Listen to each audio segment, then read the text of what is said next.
Interestingly, it was not unlike how parachutists describe jumping out of a plane. Judge Corriveau looked back at him.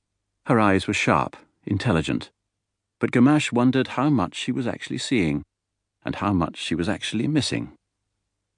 Judge Corriveau looked at ease, but that meant nothing. He probably looked at ease too. He glanced out at the crowded courtroom in the Palais de Justice in Old Montreal. Most of the people who might have been there had decided to stay home. Some, like Myrna and Clara and Reine-Marie, would be called as witnesses and didn't want to come in until they absolutely had to. Other villagers, Olivier, Gabri, Ruth, simply didn't want to leave Three Pines to come all the way into the stifling city to relive this tragedy. But Gamache's second-in-command, Jean-Guy Beauvoir, was there, as was Chief Inspector Isabelle Lacoste, the head of homicide. It would be their turn to testify soon enough, or perhaps, he thought, it would never come to that.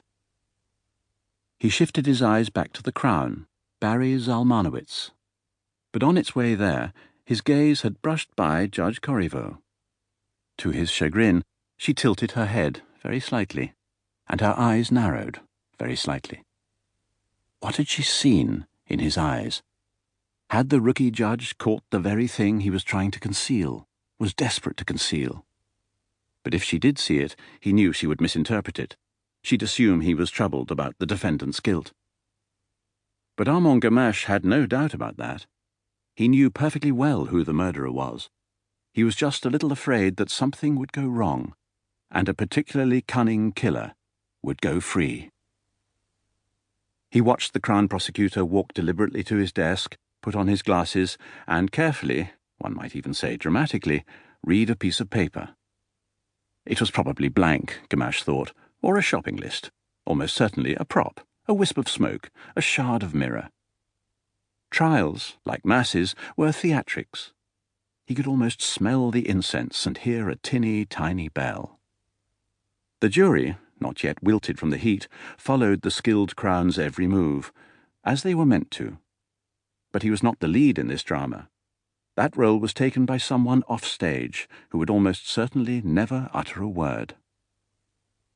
The Chief Crown took off his glasses, and Gamache heard the slight rustle of the judge's silk robes as she reacted with impatience barely concealed. The jury might be taken in, but this judge was not. And the jury wouldn't be taken in for long. They were too smart for that. "I understand the defendant actually confessed, is that right?" the prosecutor asked, looking over his glasses in a professorial manner wasted on the head of the Sûreté. There was a confession, yes. "Under questioning, Chief Superintendent?" Gamache noticed that he repeated his rank, as though someone so lofty could not possibly make a mistake. "No. The defendant came to my home and confessed, willingly." "Objection!" The defense attorney leapt to his feet, a little late, Gamache thought. "Irrelevant. The defendant never confessed to the murder." "True. The confession I'm talking about wasn't to the murder," said the Crown. "But it led directly to the charge. Is that right, Chief Superintendent?" Gamache looked at Judge Corriveau, waiting for her to rule on the objection. She hesitated. "Denied," she said. "You may answer." "The defendant came willingly," said Gamache. And yes, the confession was the key to laying the charges at that moment. "Did it surprise you that the defendant came to your home?" "Your Honour," said the defence, getting to his feet again. "Objection. Subjective and irrelevant. How could it possibly matter if Monsieur Gamache was surprised?" "Sustained." Judge Corriveau turned to Gamache. "Don't answer that." Gamache had no intention of answering the question. The judge was right to sustain. It was subjective, but he didn't think it was altogether irrelevant. Had he been surprised? Certainly when he'd seen who was standing on the porch of his home in the small Quebec village, he'd been surprised.